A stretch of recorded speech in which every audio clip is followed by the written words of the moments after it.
Hello, everyone, and welcome once again to another great episode of the Flama podcast, the ultimate guide to the gaming industry. I am your host, Angel, and today, as usual, we have a very awesome guest, an awesome mentor, Jeremiah. Welcome to the show. Yeah, thanks for having me. I'm really excited to be here today. My pleasure. Yeah, and I can see in your background you have a whiteboard that says Flama time. Dude, Yeah, that's beautiful. yeah. No, gotta plug the podcast, right? Yeah, Let's go, Jeremiah. I'm very let's grateful. do it. Thank you for that. Jeremiah, we had a conversation to previous to this, to brainstorm and prepare for this conversation, and something that really grabbed my attention was the fact that you have a very interesting philosophy when it comes to hiring, when it comes to mentoring, when it comes to leadership. It's a very human-centered, human-driven philosophy. Can you tell me more about that? Yeah, sure. Yeah, and I do want to say from the outset, like, thanks for having me. I'm happy to talk more about this. Of course. And there are a couple caveats I want to make from the outset. I'm required to say I'm not representing EA today, even though I work at Electronic Arts. Everything I say today is me. It's how I think about things. The other thing I want to caveat is that not all hiring managers think this way, right? Like I've come to think this way over time because of my experiences before I got into the games industry, and and yeah. So I just want to caveat that, but I hope it's helpful for people to think about, like, from the other perspective, what kinds of things can you read into the process of how someone's hiring you to determine whether or not you want to be working for that person? Because I think Jordan a couple of weeks ago or something said, you're not just being interviewed, you're also interviewing the company, right? And so That's right. take the process of being interviewed seriously too, because I think the process of being interviewed says a lot about the company. Like if you have to interview with 11 people over the course of 7 interviews, right? That probably says that's a consensus culture, right? You need lots of input from lots of people to be able to do it. If you have one interview for the hiring manager for 30 minutes, that probably says something like it's a very executive culture, right? Like I tell you what to do and you go do it, right? Exactly. So I think you can learn a lot from the process about what kind of company you're going into. Yeah, I mean, broadly, what I like to think about with this whole topic of recruiting, hiring, and onboarding is that, and I'll say too, this applies mostly to early in career. If you're hiring more senior people, I think there are some things that change about how you think about this. Okay. But when I'm hiring sort of for the more entry level roles or the more junior roles, what I'm really thinking about is the attitude of the employee and the aptitude of the employee. There's very little I can actually learn from the interview process. Okay. Because it's such a short period of time, right? I'm lucky if I'm going to get 4 hours of contact across all the people who are interviewing with that Right. candidate. I personally will probably only get about an hour. And that's a very short window of time to make a decision like, I want to work with this person for the next 10 years. And I want to be responsible for nurturing and growing this person. And I want other people to be working with this person for the next 10 years. So it's really hard to assess like what someone can do. And I think also if you're taking a long view, you're less worried about what someone can do and more worried about, like, you should be more concerned with how do they engage with areas where they don't know what they're doing, right? Because the entire work environment is basically one long, I don't know what I'm doing, especially in games where it's a very dynamic environment. We're not a factory. We're always making something new. Right. And because of that, like, so I really look for like the attitude part is like, do you like learning things, especially for a production engineering role? Do you like helping people? Right, it's very important. Will you find joy in helping people? I had a manager a couple years ago, Grant Bartlett. The way he phrased this was like, "What's your tennis ball?" Right? If you were a golden retriever, and golden retrievers get really excited about tennis balls. Right. It's like, so what's your tennis ball? And if your tennis ball is helping people, you'll probably make a great production engineer, regardless of what experiences you've had, because the thing that's motivating you is I want to help. And then the other side of it is aptitude. And aptitude, I think, is different from experience. It's distinct from experience. Experience is Okay. help, right? Like if you can demonstrate to me that you have very specifically written automation code to help a game deliver something in a week that it would have delivered in 6 months, right? That's great. I love to see that. That's a great experience to be able to talk about in an interview. Um, but what I really focus on is aptitude, because not everyone has the specific experiences that the role that I'm hiring for is going to present. And what I'm looking for is, all right, we work a lot with computer systems. Can you break down a problem into such a way that if you knew the syntax, if you knew how to code, Hmm. you would be able to tell the computer what to do with that problem? Right. And so that's, when we're doing our code assessment, that's what we test. I've had people pass my code assessment with pseudocode because they just broke it down into the logical steps. And I've had people who don't know how to code save their company, before coming to work for me, save their company hundreds of thousands of dollars because they were willing to like learn something new that they didn't know how to do before. Right. Right. And so that's why I say, like, for me, especially early in career, um, attitude and aptitude are like the two main things that I want to look for. And then I'm assuming that you will get the specific experiences you need on the job here. And that's where onboarding comes in, where you have to like set up a system for that person to be successful, right? Um, Right. yeah. So, I mean, that's how I think about the hiring Gotcha. Perfect. When it comes to process. the learning mentality that you were talking about, like ideally you want someone who's down to learn, that's down to improve. Because the concept of Yeah. I don't know, it's quite common, right? Um, it it doesn't seem like it from the outside. It seems as though companies want us to achieve a certain level of expertise, especially nowadays, Mhm. especially from like an entry level. Like, hey, we need you to have, Yeah. let's say, 2 years of So, experience. Yeah. um, yeah. So I think, I'm not sure if there was a question there, but I think what you're getting at is that, like, there's a big imposter syndrome factor to, like, I got hired into this job and I don't know what I'm doing, right? And I've actually had an employee very recently who I hired who was struggling a lot with this, and I think a lot of that is just having appropriate expectations for yourself, right? Ooh, So, gotcha. and hopefully your manager has appropriate expectations for you as well. But having appropriate expectations for yourself will oftentimes help you understand, like, I'm I'm not going to be performing the way my peers are performing because they aren't really my peers. So, for instance, with this employee, her experience was that um, she was coming in, she was new to the job, she was new to like game development. Well, she'd worked in games before, but like new to the game development side of things. And she was also new to a lot of the technology. So she was new in a lot of ways, but like we saw in her a tremendous amount of attitude and aptitude in terms of what we were going to go do, what we're going to ask her to do. And so we hired her, and she's been working out great. She's been working with her for about a year and a few months, and yeah, she's been an amazing addition to the team. But she really struggled with looking at the other team members, and right now I have a pretty Mm, small team, only about 3 people.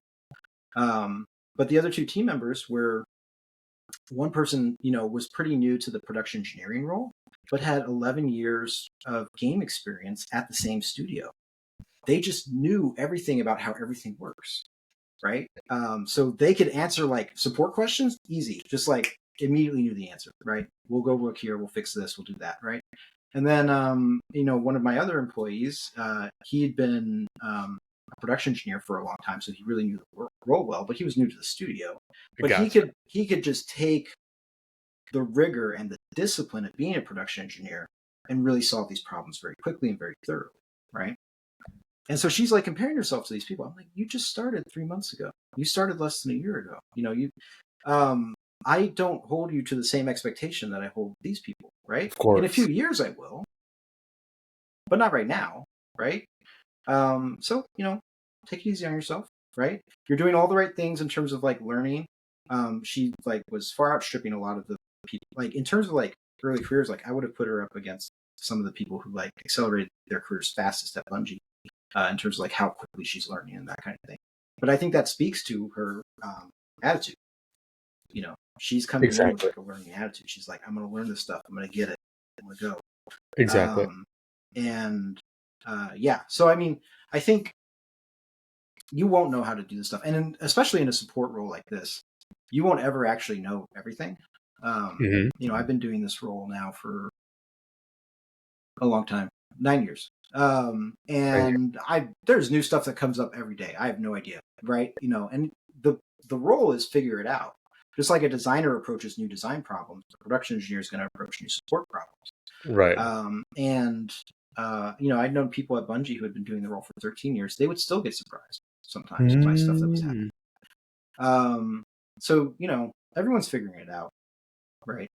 And I think also, if you're in an environment where everyone seems like they have it figured out, Hmm. they probably don't actually have it figured out. And if they think they actually have it figured out, it's probably a dangerous situation, right? Where not dangerous, but like, you know, I think Exactly. you should approach your work with some amount of humility, like, and openness to Yes, something definitely. cropping up, right?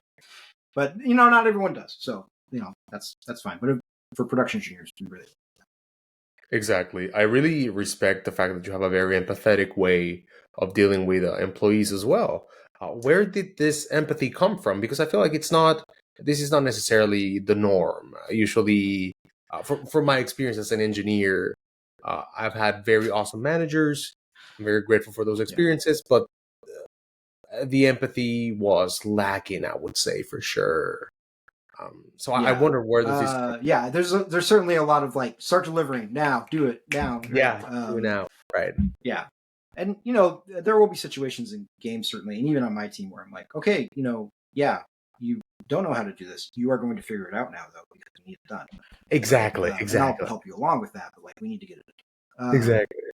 The yeah, I mean, where it comes from, I think, you know, human experiences are all varied and different and things like that. I think for me personally, like a lot of it came from working with my reports as a manager. Like, you know, I don't think I was immediately this empathetic. Because I mean, I was empathetic, but I don't think I was this empathetic. Exactly. And you know, a lot of learning and reading and working with people. Um, and I think there have been times, frankly, where like I could have shown more empathy, right? Or I could have done better as a manager. Right. Um, the yeah, but I think life experience wise, um, I you know I, I did a lot of service type stuff. I want to help people, right? And so the big component, and that's why I like being a production engineer. But a big component of helping people is that you've got to understand what that person needs, right? Because sometimes even when they tell you what they need is not what they actually need, right? And Yes. so you want to understand their story and their context, and that helps you get an understanding of like what does this person actually need. Exactly. Um, yeah, so yeah, there's perspective there, and then also I taught English in South Korea for a few years. So that anytime I think everyone should try to go teach something, right, to somebody who has no idea what they're doing, because I Yeah. think seeing the frustration of like working through the mental blocks to try to get yourself to the point where you can do that thing um, is incredibly enlightening and you know helps you understand yourself like this is what it actually takes to learn this. I know this now, right? And maybe I learned it over the course of several years, but now I'm trying to teach this person this thing so they can learn it faster.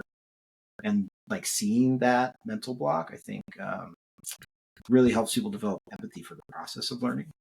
As Right. long as they, you know, stick with it. Sometimes teachers get frustrated, right? Um, Oh yeah. and then I think the other thing that really helps me take this approach is that it's the approach that I went through myself in life, right? Where we didn't talk too much about my background yet, but like I was a history major. I had a master's degree in international studies. I was on track to go get a PhD in political science, and then I decided I wanted a job. So I randomly got some jobs in the game industry, and people gave me a chance. I didn't know how to Right. code. I didn't know how to do anything, but Right. people gave me a chance because they saw the attitude and the aptitude, and they wanted me to succeed. And so, Hmm. I went in and tried my best to succeed, and it worked. But, if I hadn't been given that opportunity by somebody, I would have hit a brick wall and I would have been doing something else. Living in a foreign country, as long as you like actually try to invest in the experience, Sure. and like try to like become a part of the community that you're living with, I think does build a lot of empathy. So like in my case, I didn't know any Korean when I went to Korea, Hmm. and I stayed with a homestay family in the countryside, and there were very few. By the way, I went with a program called Fulbright. If you're interested in doing that kind of thing, you should look at that program. It's a pretty competitive program, but it's a great English teaching Right, program. right. So, hat tip to all the people who are working in the Fulbright Korea office. But I didn't know any Korean, and I lived with this homestay family who didn't know any English.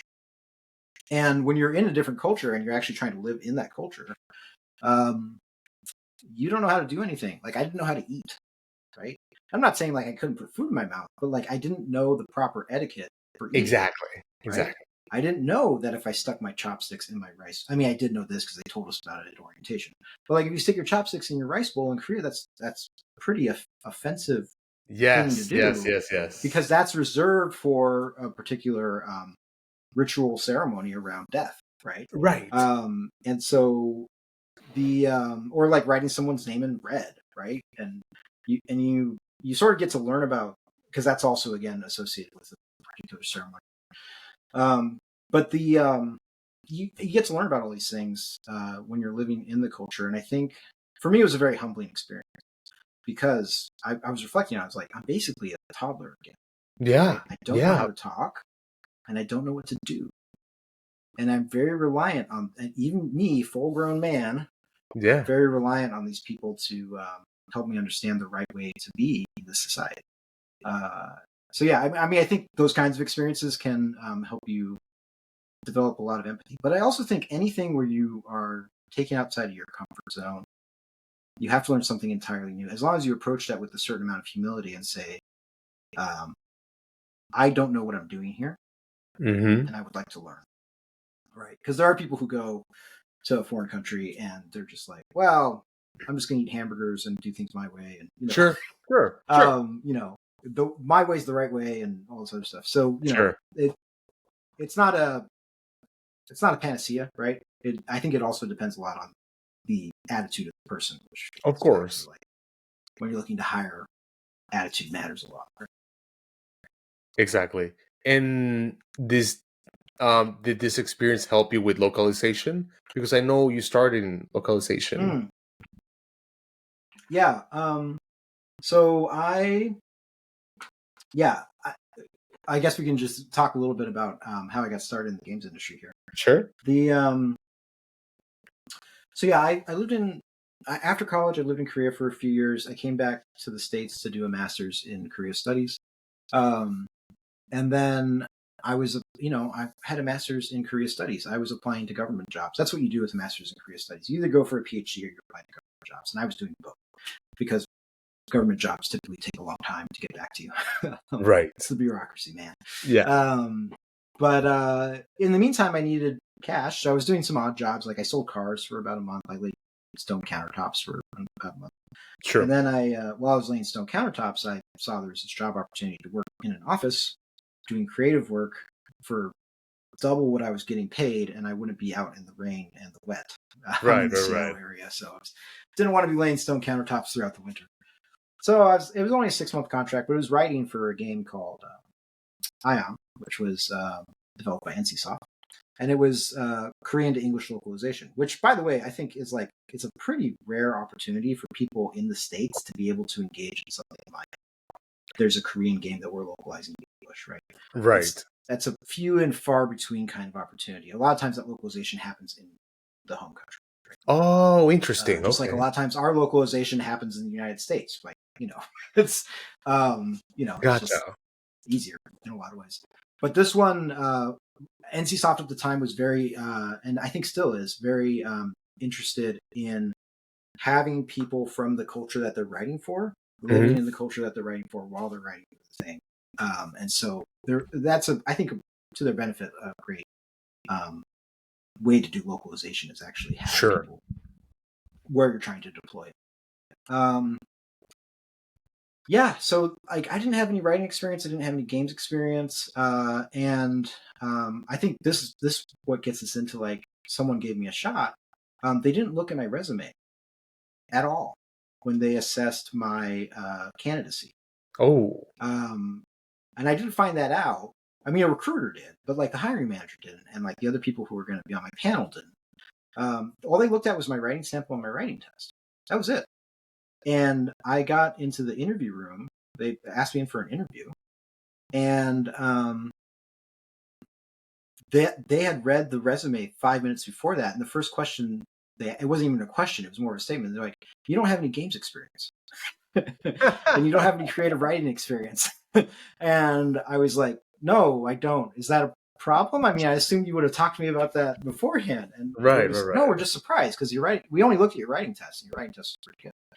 Oh, And I said, well, yeah, I mean, I can write, a little, and I love games. I just haven't had an opportunity to work in the games industry before. And I was like, when I was growing up, like becoming a game developer was not like some people were, astute enough to be like, that's what I want to do. I want to make sure, Mario, right? But when sure. I was growing up, mostly people were like, I'm going to be, you know, some job that was more normal, right? Yeah, like a It was doctor, still very engineer. nascent Hmm. injury. Yeah, I mean, Hmm. it wasn't. There weren't job postings for that kind of thing, Yeah, right? So people weren't like when they were 5 years old being like, I want to be a game designer. Now I think there are, right? sure. Um, so I said, I just never tried to get into games. And, so this would be my first time. And they said, well, your creative writing was fine. And, Korean, which is a huge benefit to us because we can actually do research on this side of the Pacific Ocean instead of like sending it to Korea and then getting it back, Right, right. that kind of thing, to understand the intent of the original text. Exactly. Um, so yeah, it was awesome. That was great. I got to write, and it was 6 months, and it was over. And I thought that's the end of my career in games, right? Hmm. But then a few months later, um, sorry, this is getting long, but a few months No, no later, I worries. um, was working on a PhD down in Southern California. I had a Christmas break, and I decided to phone up NCSoft, which coincidentally had moved down to Orange County. And I said, "Hey, I've got That's a where I'm couple weeks at. off. Do you need somebody to help localize the project?" Hmm. They said, "Yes, we'd love your help. Please come in." And it turns out what had happened is they had lost their entire almost all their permanent staff in the move to Orange County. So they Oh, were remaking the entire process as they were going, and nobody knew the game, and nobody knew the. And so I came in, and I right. was like, they sat me down, and they said, like, here, do the stuff, and I said, okay, I can do this. If this is what you want me to do, I'll do it. But could I spend the next 2 weeks and just put the process back together for you? Because I remembered it, right? I remembered Hmm. like the handoff, handback process, and like having the Exactly. process files and all this other stuff. And can I figure out this process for you and write it down so that you can have more successful releases? And they're like, well, sure. And then I did that, and then they're like, do you want a job? Dude, that's perfect. and I and I said no because I was working on my PhD. But then 5 months later, I was like, can I have a job? And so they gave me a job. Yeah, so that was just random. I think it's right place, right time kind of stuff, right? Like Yeah, yeah, I yeah. happened to be down in Southern California at the same time they had moved and lost all the people, you know. And then the job with Bungie, I developed a lot of skills at NCSoft. Like I had taken certain processes that used to take a person a month and got them knocked down to 8 hours just using Excel VLOOKUP formulas. Wow. Um, and I was just getting more interested in the process of like making games rather than like the localization. And there wasn't really anyone in that localization office to teach me. And we were moving up to Seattle because my wife had gotten a job at Microsoft, and I saw Bungie had a job opening that was pretty much exactly what I was doing at NCSoft, so I applied for it. And that was really weird. I don't recommend doing this. Like, Hmm. if you're out there applying for jobs, it just worked out for me. There were so many times where I just got lucky, but like, I was so tired of the job application process. And Bungie at that time, their application process was, or to send in an application, Hmm. they had an email alias, one email alias, that you sent in your resume, Okay. and that was it. You sent an email to them with your resume and said, I'm interested in this job. And so I did. I sent in my resume, which was, it's a fully fleshed out resume and everything. Right, right, right. But the cover letter, the email, was basically just, you have this job. I want this job. I think I'd be good at this job. Please consider me for this job. It was two sentences or something, right? Exactly. Super simple. Yeah. And then I got a reply back, shockingly, and they said, "Can you describe what this line of your resume is?" And it was the thing about processing, Yes. localization, handoffs, and handbacks. Yes. And so I wrote like 2 pages single spaced about what the process was, and with an admission towards the end, like, I don't think this is the ideal process. It's just what I came up with, and I would be happy to learn a better process. Sure. And they picked me up. They hired me. And then a year later, that was a temporary job. A year later, I applied for a full job as a production engineer and got that. And then I started to learn how to program, and then the rest is history. Sorry, very long answer to that question, but that's No, no, no. Please, the more content, the better. We want people to learn how to do this for yeah, sure. yeah. Uh, That's how I got into localization, and that's how I got into the games industry. it's beautiful. Of course, you mentioned being lucky and being there at the right place and right time, but I think also Yeah, something to take into consideration was your attitude of always willing to learn and going out yeah, there and applying for jobs, and especially when you told them, "Hey, I put together this process. It's not the best, but I want to learn how to make it better." That attitude yeah, speaks like volumes. yeah. I mean, I think this gets into something that I think is getting lost these days in Okay. sort of um, the fur and LinkedIn over, and I think there are some very legitimate labor concerns right now in the games industry, but like I think there's a lot of Right. fur over like contracts and things like that, and having contract employees versus full time employees. Yeah. And I'll admit, I'm speaking from a perspective of like I made it through, so it's very survivorship bias kind of perspective, right? But what I see happening a lot when a contractor is going to make it all the way through to like be full time somewhere, it's not always at the same company. Often Right. it's not, because a lot of companies have policies against moving someone from contract to full time. They just have a policy against it. Oh. And the reason for that is there's certain like legal things that are weird in employment law about how you can work with contractors versus how you can work with full time employees. Gotcha. Adverse to that, right? But I think if you understand that as a contractor, you understand this is a contract. I am performing a certain amount of service for a certain amount of pay for a certain amount of Right. time, Right. and I will continue to do that. Like maybe I'll get extensions, right? But maybe the company will be limited on how many extensions they give me. Maybe they Sure. won't be, and they'll extend me forever. But I think the way you break out of that cycle is, do the job you're doing, but also look for every opportunity to learn whatever you can about what the company's doing. And then also look for any opportunity that you can to make the job that you're doing better, right? Make it easier. You don't really have to worry about working yourself out of a job if you know you're only going to be in the job for a year, right? And honestly, I don't think it's realistic to think that we're going to work ourselves out of a job. If anything, AI is going to work us out of a job. that's another thing. But like, Right. you know, realistically, like if you show your value in that way, I think a smart company will pick you up, and I think a Sure. dumb company will let you go, and then a different smart company will pick you up. But leave things better than you found them, because that's great for references and referrals and things like that. Of course. Find something to learn everything you can, right? If they give you access to something, read it. If they give you like permissions to like the depot or something like that, when you're on break, scan through the source code, right? Like you might as well learn like how does this work in this game, right? And you might not understand it all, but it's valuable to sort of like work through it. And then at Bungie was great because of the growth mindset I think that a lot of people had there. Yes. But I didn't know anything about engineering, and the engineers were willing to teach me, right? I was willing to say like, I don't understand this code, and they're like, okay, let's walk through it, and I like hopefully you're at a company where that's possible as a contractor.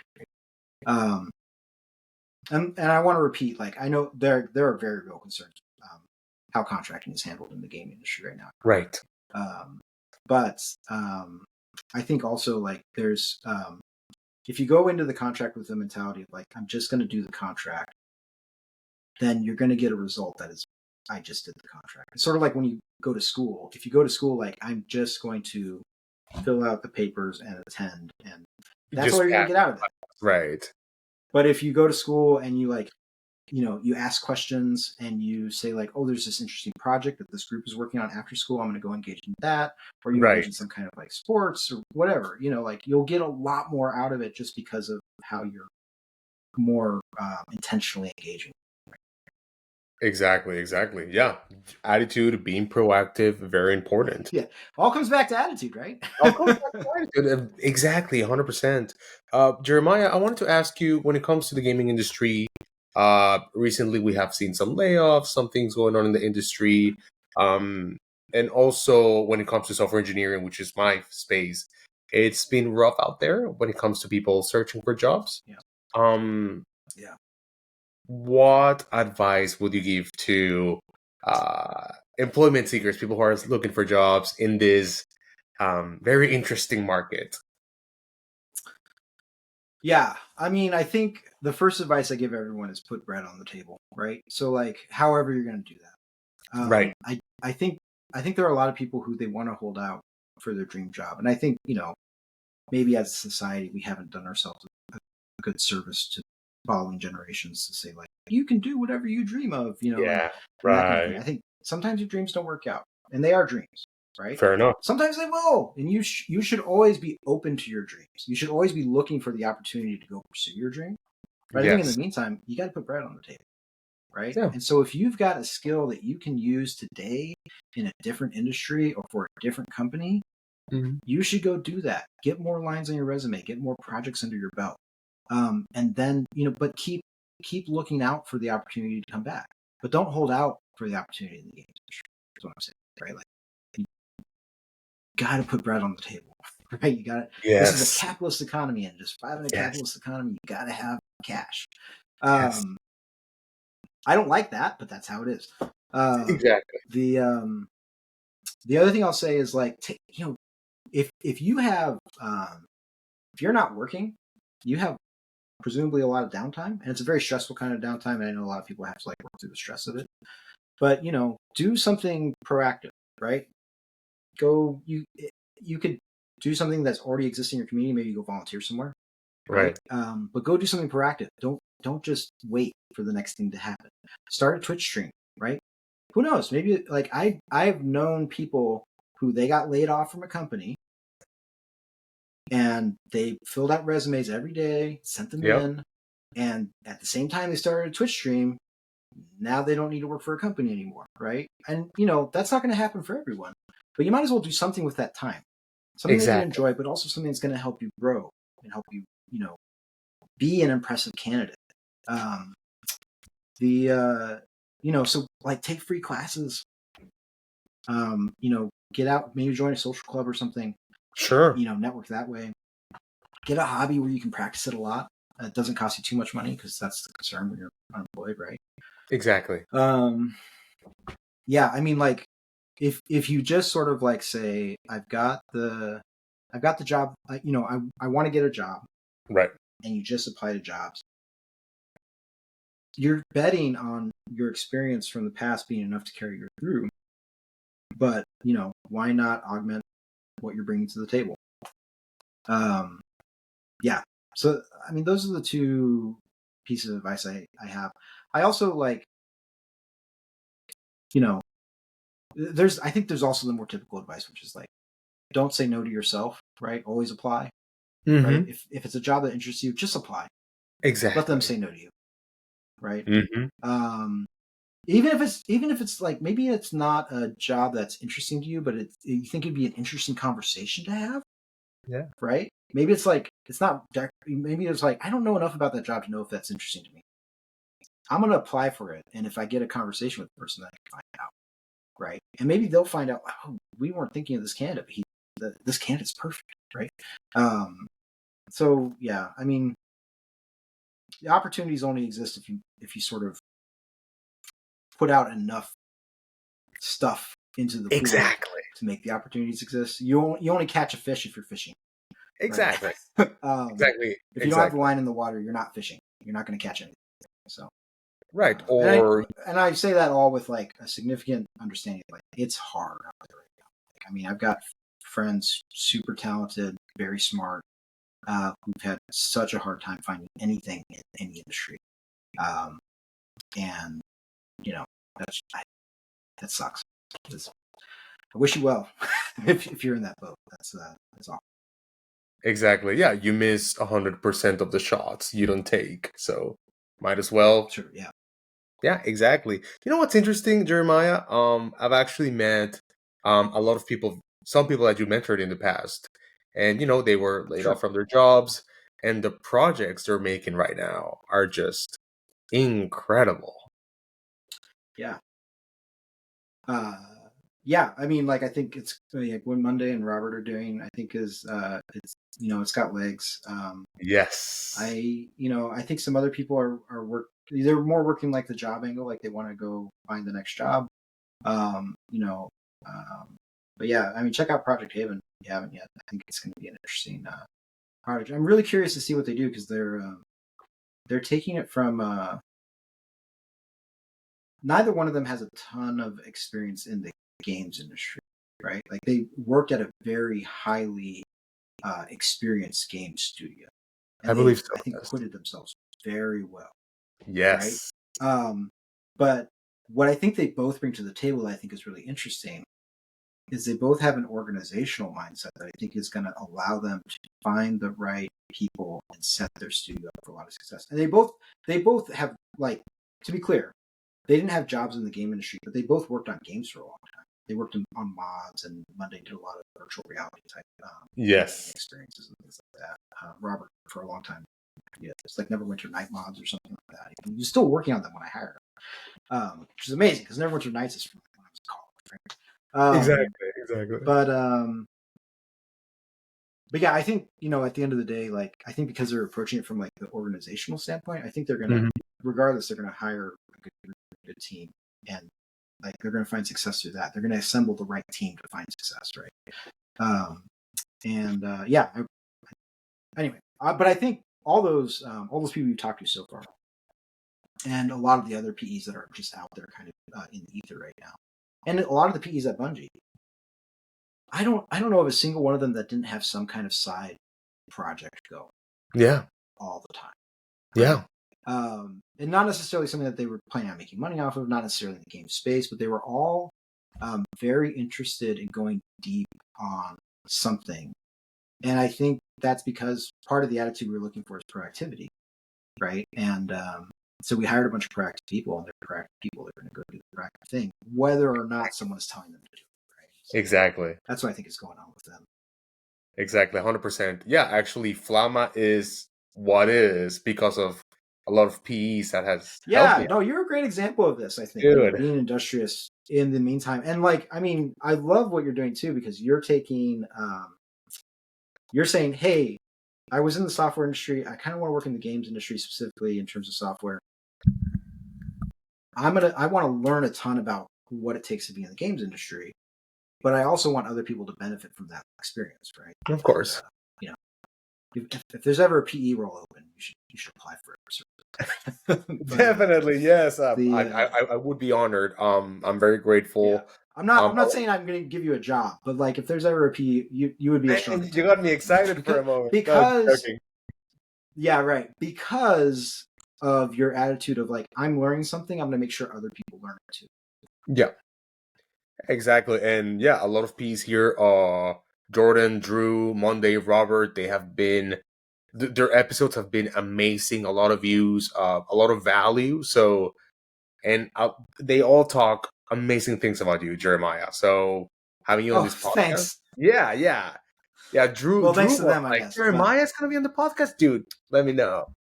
So yeah, yeah, that's cool. super happy to have you. Um, yeah, Definitely. When it comes to A main theme that's been recurring in this episode has been not only attitude but also optimization, right? Optimizing things, making them Sure. better, being proactive. Um, you said you do a lot of like workflow automation to kind of like improve your workflow. Yeah. Yeah.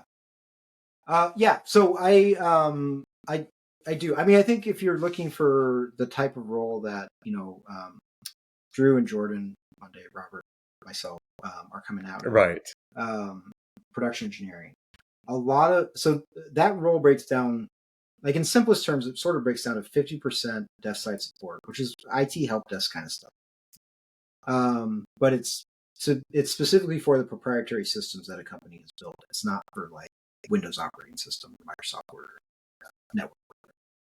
Right. It's we built a tool set as a studio, and sometimes it breaks, and we don't want Right. to randomize engineers to troubleshoot it, and we also don't want artists to be blocked forever because we don't want to randomize engineers to troubleshoot it. So we Right. have this like middle thing that we troubleshoot it and then write up something nice for the engineers to go fix. But the other half, you're not always putting out fires, right? Hopefully, your fire department is not busy all the time, right? Right. And so the other half of the time, you're making sure that the fires don't happen. And there are a variety of ways to do that. One is to make sure that when people have a fire, they have a way to put it out themselves, right? Put a fire extinguisher in the house. So analogously, for a studio that's, if you have like an error code in your tool set or like an error message in your tool set, make sure that that goes to documentation that allows the user to troubleshoot themselves what happened and how they fix it, right? And gives them an escalation path. The other thing your fire department does is like clears brush around buildings so that fire can't get close to a building, Right. right? And so, analogously, you could think of that as writing things that allow you to find bugs before they're going to get into the ecosystem and affect everybody else, right? Gotcha. So, validation kind of tools, or writing tools that build content in such a way that it won't be broken Mm-hmm. automatically. And then the third thing is there's not really a fire analogy for this, but the third thing that we do is we look at workflows and we try to say like, okay, you've got these 20 clicks that you're doing. Right. How do we make those 20 clicks go away and be one click, right? Or two clicks or Ooh. something, right? How do we get rid of the the the part of your job that is not the creativity, right? Right. We want to get to the output faster so that we can assess it and iterate on it, and then we want our iteration to be fast too. So that's the other thing that we work on, this workflow optimization side of things. And I do have like I can't show you anything from like EA or Bungie. It's all proprietary. I Sure. do actually, in my personal time, I like to do like Unreal hobby projects and things like that, and I've written like a little launcher to help me out with some of my own workflows. So I think that would give people an idea of what that might look like if we're in a game studio. Maybe it's a way that they can do it. So I could show that for a little bit. That's Yes, we would love to see it. Please. Please do. okay. I'm going to move you off to the side so the camera might be a little weird for a bit here. No worries. And then I'm going to share an entire screen. Boom. Okay. And then let's see if I move that off too. Great. Okay. So a lot of times in a game studio, you have like a lot of common utilities, and people have to launch those common utilities a lot, and they're all over the place, so you don't really know where they are. And so what you want to be able to do is like have one place where people go to launch those common utilities. Right. So what I did here is I created, I just called it Launcher because I'm not, despite being a writer in the past, I'm not terribly creative with my tool names. No worries. And like I have an Unreal project here called I just it's not I'm not going to publish it or anything. It's called Inflection Point. Okay. So anyway, I built this launcher. It's a pretty simple WPF application, and one of the things I think you can think about in terms of automation is like what I was finding was when I was in Unreal, I wanted to work with package builds because I wanted to be able to deploy to a server and run multiple clients simultaneously because I was working on a multiplayer game. And I wanted it to Mhm. be a dedicated server. I didn't want it to be a listed server on one of the clients. So in order to do that, you have to set up your project in a particular way, and you can settle that stuff up in the Unreal Engine thing and just press F5. But like actually changing all those properties on the fly each time I wanted to do it for the particular maps or whatever, that was kind of Right. Right. so what I did was I built a package game button, and that will package my game with the usual command line parameters I put into it, and I could further parameterize that. But Right. then I also did this run last package game thing, and this respects the server map and the clients to start, and then if I press this, I will get hopefully. So there's the server spinning up, and here's one of the clients. Get that to shrink down. Okay, and then get the other one to shrink down. Mm. Second here. I think it's having trouble with the screen share happening at the same time. No worries. So now I've got how am I? Oh, right, the mouse inputs capture. 1 second. So now I've got my server running, and I've got my two clients running, right? And if I open up a connection to the server here,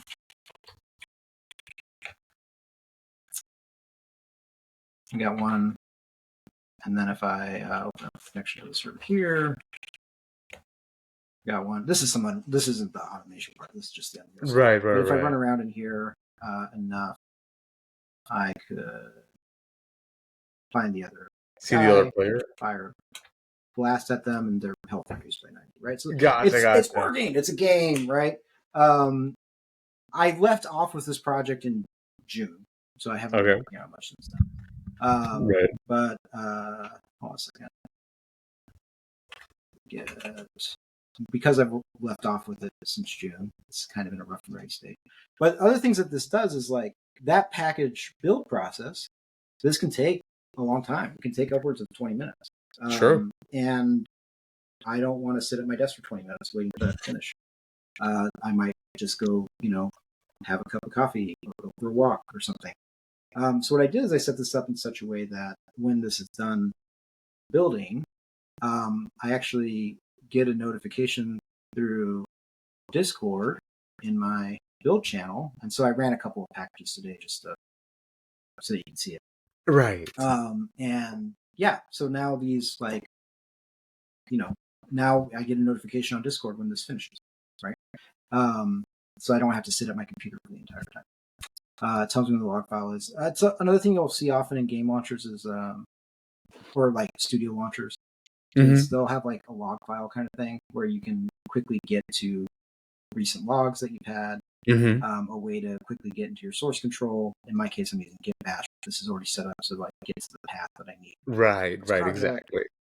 that kind of thing. And like adding stuff to this, in part because I architected it, but adding stuff to this is pretty trivial. And this is actually, this might, it looks nice and everything. That's because I used a third-party library. I did not design like how this UI stylized. Gotcha. Gotcha. But I can customize this however I want. Like I was having a lot of trouble with this error code once, and I finally figured out what it was. And so now when I hit that error code, I just print a message to myself that says there's probably a file still being held onto, run handle.exe on a directory. With this one comes up for any unknown cook failure. But I found out a pretty common case was that I was not building my packages in my editor with the same, like I'm building Unreal Source, so I wasn't building them with the same settings basically. So I pop an error to myself. But this is all kinds of stuff that production engineers do. Like once we figured out how to solve an error once, we will provide information so that someone can solve it more easily in the future. Exactly. Right? If we see a 20-step process, which is what I was doing on Unreal, for packaging and deploying, we'll wrap that up in a button. Yeah. And the reason I say it's not a terribly complicated app is because, at the end of the day, that menu is all just, markup. Yeah. So it's not terribly complicated, but, it took some work, but it's not impossible. It's not right. All right. but it's very helpful. It Uh, helps you automate. yeah, yeah. So I think in terms of thinking about, we talk a lot about hiring, but in terms of thinking about the work of production engineers, like that's sort of a behind the scenes peek in terms of what I can show you. And that's Exactly. all sort of the workflow automation stuff. The other thing that I would say is really valuable for production engineers, which I can't really demo right now, is Sure. data processing.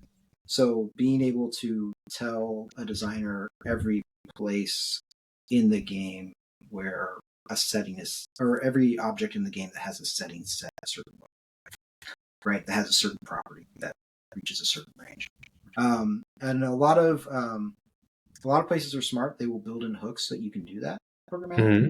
Hmm. But if you find you're a production engineer, you find you're at a place that doesn't have that yet, that should be one of your first requests. Is like, I want to be able to inspect the game data and edit the game data programmatically, because that sets you up for all kinds of interesting optimization opportunities. Exactly. All right, that is perfect. Jeremiah, we are almost done with our episode for today. Is there anything you would like to say before we finish the episode? Anything you want to plug in? Any new projects or Yeah, I mean, I feel pretty good about where I'm at in life right now. I'm not really going to go out and plug anything. I mean, I'll give another shout out to Robert one day. It's great. I go play Apex. That'd be great. I work on Apex. The and the other thing I'll say is that I think this time of year, especially we're getting close to the holidays and things like that. If your right? company does a company match, I love to remind people, like, your company is basically going to double whatever you give to a charity. Please take advantage of that, right? Like, make them, because people need it right now, especially with the way the job market is and Right. the economy. So, you know, if you have the means, please give so that people who need those means can. All right, that's a beautiful plug. I really like it. Jeremiah, yeah, I really like it. Before we leave, I wanted to say thank you for coming into the show. I have interviewed a lot of PEs here, which have been amazing, Yeah, yeah, and yeah. I have, yeah, and they all recommended you, and because you are like the big boss of PEs. So to have you finally on the show and giving us all this information, I'm very grateful. Thank you for coming.